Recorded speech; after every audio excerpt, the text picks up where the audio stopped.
Hello everyone, this is Abhishek Sharma from Lakshmi Shri Investment and Securities Private Limited। आप सभी का स्वागत करते हैं हमारे YouTube चैनल श्री वराही पे। आज की वीडियो में हम डिस्कस करेंगे लिमिट सेटिंग एंड फंड पे इन एंड पे आउट के लिए। लिमिट सेक्शन बहुत ही इंपॉर्टेंट रोल है, क्योंकि विदाउट लिमिट तो आप ट्रेड ही नहीं कर सकते। तो क्या लिमिट सेट है आपके पास, कितना वैल्यूएशन आपके स्टॉक से आ रहा है या कितना लेजर बैलेंस है आपका, और क्या लिमिट कंस्ट्रक्ट हो रही है आपके फर्दर ट्रेडिंग करने के लिए, ये जानना बहुत जरूरी हो जाता है।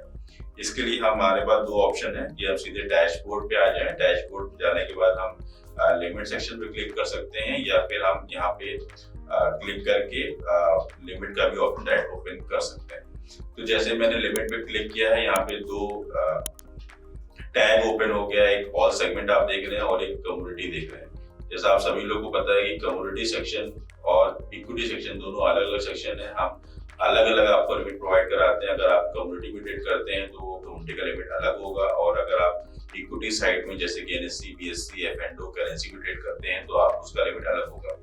तो लिमिट सेक्शन में क्लियर बैलेंस का मतलब होता है कि अभी कितना क्लियर बैलेंस, मतलब कितना फंड, लिक्विड फंड अवेलेबल है आपके पास। दूसरा लिमिटेड एसओडी का मतलब होता है कि स्टार्ट ऑफ द डे आपका कितना लेजर बैलेंस था, यहाँ पे दिखेगा आपको। अनक्लियर चेक एंड सेटलमेंट का मतलब होता है कि अगर कोई अनक्लियर रिसिप्ट लगी हुई है आपके अकाउंट में, या कोई आपने चेक किया हुआ जो अभी इसका स्टेटस क्लियर नहीं है, मतलब वो पैसा हमारे पास नहीं आया है या आपके बैंक अकाउंट से अभी नहीं कटा हुआ है, तो वो यहाँ पे दिखेगा। इसके बाद है रिसीवेबल्स का ऑप्शन है। रिसीवेबल्स का मतलब है कि जो आपने आज स्टॉक को सेल आउट किया हुआ है, तो उसका हम 80% बेनिफिट आपको आज तुरंत दे देते हैं फर्दर ट्रेडिंग करने के लिए, तो वो 80% का अमाउंट आपको यहाँ पे दिखेगा। इसके बाद ऑनलाइन फंड ट्रांसफर है। अगर आपने कोई फंड ट्रांसफर किया है तो यहाँ पे उसका अमाउंट आ जाता है। पे आउट है, अगर आपने कोई विड्रॉल रिक्वेस्ट हमें दी हुई है, अगर आपने कोई पे आउट मार्क किया हुआ है तो उसका अमाउंट आता है, और ये अमाउंट आपकी लिमिट को कम कर देता है। इसके बाद आता है कोलेटरल वैल्यू। कोलेटरल वैल्यू का मतलब होता है कि जो भी स्टॉक आपने प्लेज करा रखा है लिमिट पर्पज से, जिसके बेस पे आप लिमिट लेते हैं, तो वो उसकी वैल्यूएशन जो है करंट मार्केट के हिसाब से आफ्टर हेयर कट क्या वैल्यूएशन है वो यहाँ पे आ रही होगी। इसके बाद है रियलाइज प्रॉफिट। रियलाइज प्रॉफिट का मतलब है कि आपने जो भी अभी अपनी ट्रेडिंग में प्रॉफिट बुक किया हुआ है वो यहाँ पे दिखेगा। ये आपकी एक्चुअली में लिमिट में इंक्लूड नहीं होता है, क्योंकि जो भी आप रियलाइज प्रॉफिट करते हैं वो आपको आगे के दिन में आपको रिसीव होता है, इस वजह से ये लिमिट के पर्पज से इस्तेमाल नहीं किया जाता। इसके बाद है टोटल बैलेंस। टोटल बैलेंस का मतलब ये कि जो भी अभी मैंने ऊपर जितना बताया आपको कि लिमिट एसओडी पे कोलेटरल वैल्यू प्लस जो भी आपने स्टॉक सेल आउट किया उसका वैल्यूएशन सब मिलाने के बाद एक अमाउंट होता है जो आपका टोटल बैलेंस होता है। इसके बाद है यूटिलाइज। यूटिलाइज का मतलब है कि जो भी आपने अभी इस्तेमाल किया, जितना भी मार्जिन आपने इस्तेमाल करके रखा हुआ है, वो जो भी ब्लॉक फंड आपका इंगेज है वो यहाँ पे दिखेगा। इसके बाद अवेलेबल बैलेंस, ये टोटल बैलेंस में से अगर आप कैश एंड मशीन हटा देते हैं तो यहाँ पे टोटल अवेलेबल बैलेंस मिलता है आपको। इसके बाद नेक्स्ट सेक्शन है कम्युनिटीज का। कम्युनिटी में सिमिलर यही पैटर्न है।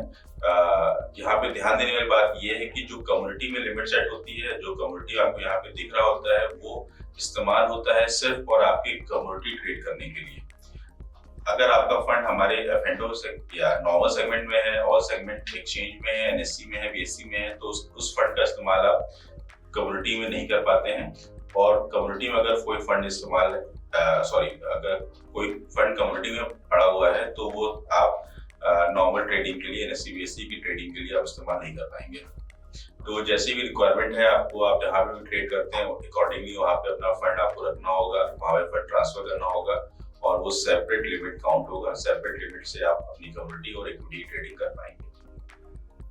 इसके बाद हम जो है आइए चलते हैं कैसे फंड ट्रांसफर करते हैं, कैसे फंड ट्रांसफर किसके माध्यम से फंड ट्रांसफर लेते हैं, आप फंड कैसे ट्रांसफर कर सकते हैं।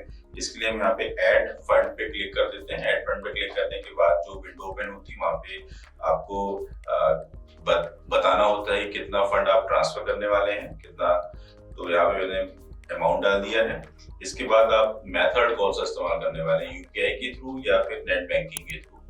यूपीआई के थ्रू जो भी अगर आप कोई यूपीआई एप्लीकेशन इस्तेमाल करते हैं जो आपके मोबाइल एप्लीकेशन पे है और उसके थ्रू फंड ट्रांसफर करना है, तो आप यूपीआई यहाँ पे सिलेक्शन करिए, लेना है। इसके बाद आपको सेगमेंट चूज करना है कि आप किस सेगमेंट में अपना फंड ट्रांसफर देना चाह रहे हैं। जैसे कि मैंने पहले बताया कि आप इक्विटी में ट्रेड करना चाह रहे हैं, equity, NSC, BSc, FO, currency में ट्रेड करना चाह रहे हैं, या फिर कमोडिटी में ट्रेड करना चाह रहे हैं। तो आपको यहाँ पे सिलेक्शन करना पड़ेगा कमोडिटी और कैपिटल में से। कैपिटल का मतलब है कि नॉर्मल इक्विटी सेक्शन हो गया और कमोडिटी का मतलब हो गया कि नॉर्मल कमोडिटी सेक्शन हो गया। तो बस एक बार चूज करने के बाद आपको अपना बैंक चूज करना है।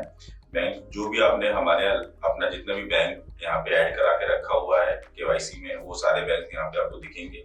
जिस बैंक से भी आपको ट्रांसफर करना है वहां पे सिंपल आपको क्लिक कर देना है। क्लिक करने के बाद जैसे आप ऐड फंड पे क्लिक करेंगे तो हमारे पेमेंट गेटवे पे आप पहुंच जाएंगे। वहां पे जितने भी यूपीआई के एप्लीकेशन जो भी आपके मोबाइल में ऑलरेडी इंस्टॉल्ड है वो सारे आपको यहाँ पे ऐप दिखेंगे, और जिन ऐप से भी आप ये ट्रांसफर करना चाहते हैं वो वहाँ पे सिंपली आप क्लिक कर देंगे।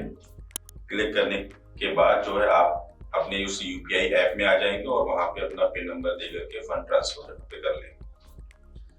सिमिलर जो है फंड ट्रांसफर करने के बाद जैसे आप ये फंड ट्रांसफर सक्सेसफुली करते हैं, आपके बैंक से वो अमाउंट माइनस हो जाता है और आपकी लिमिट में वो फंड यहाँ पे ऐड हो जाता है। तो लिमिट में आप देखेंगे कि यहाँ पे ऑनलाइन बैंक ट्रांसफर के हेड के अंदर आपका वो पैसा जितना भी आपने ट्रांसफर किया वो सब यहाँ पे आ जाएगा।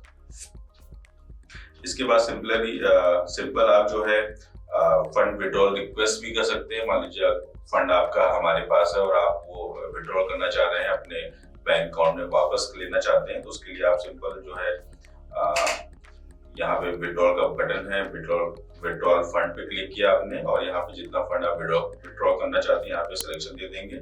उसके बाद किस सेगमेंट से आप करना चाह रहे हैं, कैपिटल से करना चाहते हैं या कमोडिटी से, उसका भी ऑप्शन यहाँ पे है और यहाँ पे देंगे।